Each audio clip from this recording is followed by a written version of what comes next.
बिस्मिल्लाहिर्रहमानिर्रहीम। अस्सलाम वालेकुम स्टूडेंट्स, कैसे हैं आप। अब हम पढ़ने लगे हैं साइंस, आपके कोर्स में सबसे मुश्किल समझे जाने वाला सब्जेक्ट। लेकिन जिस तरह से हम पढ़ेंगे उस तरह से आपको मुश्किल नहीं लगेगा, बल्कि आपको मज़े का लगेगा और इसमें आपका इंटरेस्ट डेवलप होगा। लेकिन उसके लिए ये बात ज़रूरी है कि आप जो है पूरी तवज्जो से, पूरे ध्यान से इस सब्जेक्ट को समझें और पढ़ें।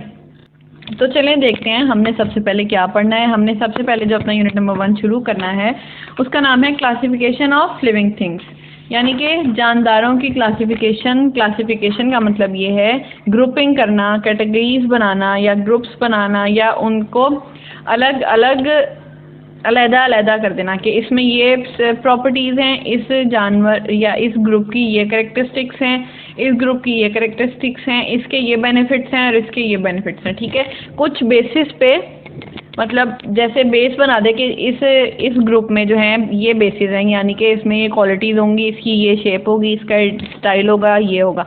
इस तरह से कुछ बेसिस बना के ग्रुपिंग कर देते हैं और इसको क्या कहते हैं, क्लासिफिकेशन।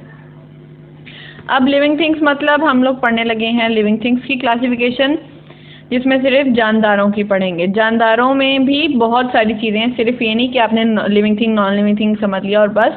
अल्लाह ताला ने इतनी डाइवर्सिटी रखी है इस कायनात में, इस दुनिया में, इस यूनिवर्स में, कि हम जिस चीज़ को जितना गहराई से पढ़ेंगे हमें और चीज़ें उसमें से नज़र आएंगी, उसकी मुख्तलिफ कैटेगरीज नज़र आएंगी, उसके और ग्रुप्स नज़र आएंगे, उसकी जो है हमें स्पेसिफिकेशंस, कैरेक्टरिस्टिक्स और ज़्यादा पता चलेंगी और उसकी तरह के ऑर्गेनिजम्स हमें और नज़र आते रहेंगे।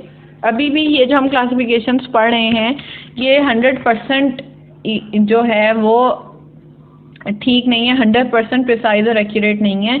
इसमें दिन ब दिन जैसे जैसे टाइम गुजरता है और नई चीज़ें दरियाफ्त हो जाती हैं और नई चीज़ें इन्वेंट होती हैं, डिस्कवर हो जाती हैं कि हम अभी भी पूरी दुनिया को पूरी तरह से नहीं पढ़ सके, सिर्फ इस दुनिया को ही पूरी तरह से नहीं जान सके।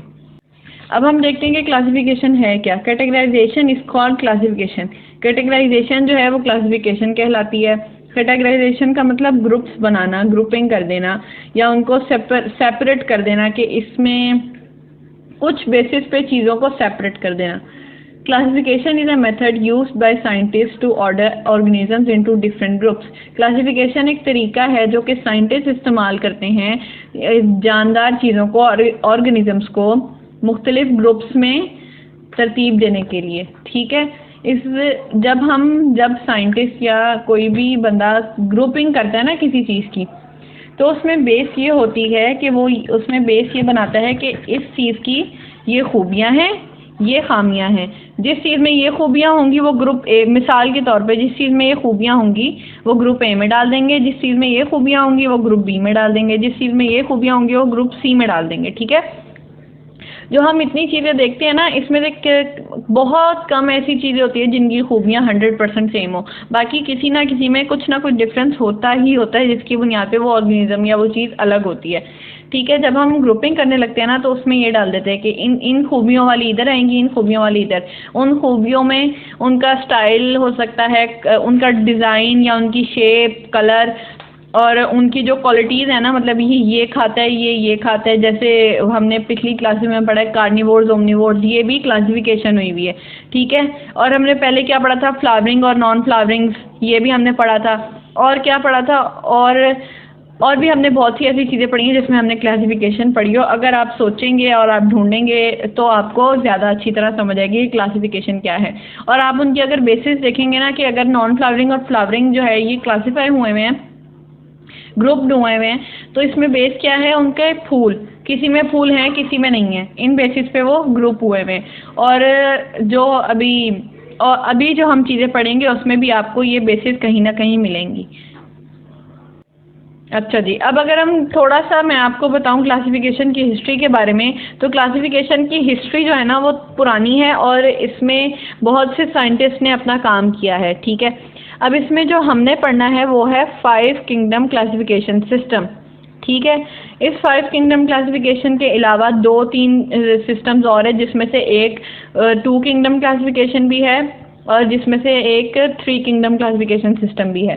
ठीक है, ये सिस्टम अब इतने ज़्यादा काम यूज़ नहीं होते, क्योंकि जब ये सिस्टम्स बने थे 2 किंगडम और 3 किंगडम क्लासिफिकेशन सिस्टम जब बने थे, तो उसके बाद और बहुत सी चीज़ें डिस्कवर हुई थी और उनको भी ग्रुप करने के लिए और क्लासिफिकेशन और ग्रुप्स जो है वो क्लासिफिकेशन सिस्टम में ऐड कर दिए गए थे। ठीक है, अब हमने पढ़ना है 5 किंगडम क्लासिफिकेशन सिस्टम। अब ज़रा देखते हैं 5 किंगडम्स कौन कौन सी हैं। जो 5 किंगडम क्लासिफिकेशन है, इसमें 5 किंगडम्स इन्वॉल्व हैं। 5 किंगडम्स में पहली है मोनेरा, दूसरी है प्रोटिस्टा, तीसरी है फंगाई, चौथी है एनिमलिया और 5वीं है प्लांटी। ठीक है, अब ये हैं इनके नाम। अच्छा, अब ये सिस्टम पढ़ना या क्लासिफिकेशन पढ़ना हमारे लिए ज़रूरी क्यों है, या क्लासिफिकेशन वैसे ही क्लासिफिकेशन करना ही ज़रूरी क्यों है? Because it is essential for making their study easier. क्योंकि जब हमने जानवरों को पढ़ना होता है, लिविंग थिंग्स को पढ़ना होता है, तो ये हमारे लिए इसीलिए ज़रूरी है कि हमारी स्टडी को, हमारी रिसर्च को या हमारे काम को आसान बना देती है। जब हमने देखना होता है ना कि ये जानवर, इसकी क्या खूबियाँ हैं, या ये जानवर किस तरह से अलग है बाकी जानवरों से, तो हमारे पास ये जो बेसेस होती हैं ना क्लासिफिकेशन की, ये हमारी मदद करती हैं। जब हम देखते हैं ना कि अच्छा प्लांटी ग्रुप में है, तो इसकी क्या खसूसियात होंगी कि इसमें क्लोरोफिल होगा, ये फोटोसिंथेसिस करता होगा, और इसमें लीव्स होंगे, स्टेम होगी, और इसमें 2 और आगे शाखें होंगी जिसमें फ्लावरिंग और नॉन फ्लावरिंग होगी। अच्छा जी, ये तो अच्छा जी। अब मैंने मोनेरा पढ़ना है, तो इसमें क्या होगा कि ये यूनिसेलुलर होंगे और इसमें बैक्टीरिया ज़्यादातर होंगे। इसमें से कुछ हमारे लिए फ़ायदेमंद होंगे, कुछ हमारे लिए नुकसानदेह होंगे। तो इसलिए ज़रूरी होता है कि हमें जब कुछ पढ़ना होता है या किसी चीज़ों को देखना, उनकी खूबियाँ और खामियाँ देखनी होती हैं, तो हमारे लिए ये ग्रुप्स हेल्प करते हैं।